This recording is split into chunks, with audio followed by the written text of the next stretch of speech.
Blisko znači da mogu da podelim sebe sa tobom, svoje misli, osjećanja i ranjivosti, a da pritom ostajem svoja. To nije spajanje ili gubitak sebe, to je povezivanje uz očuvanje sopstvenog identiteta. To znači da kažemo, želim da provodim vreme sa tobom, ali mi je važno da se vidim i sa prijateljima. Osjećam tugu i želim da ti kažem, ali ne očekujem da rešiš problem.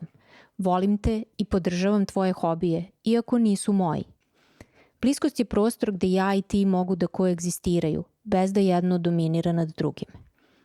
Spajanje na prvi pogled izgleda kao ideal, ne postoji ništa između nas, sve delimo, sve osjećamo zajedno.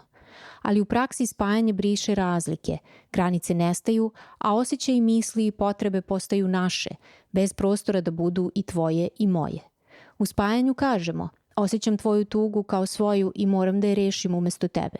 Moramo da se slažemo u svemu da bi veza funkcionisala. Spajanje je prividna bliskost koja često vodi do osjećaja gušenja.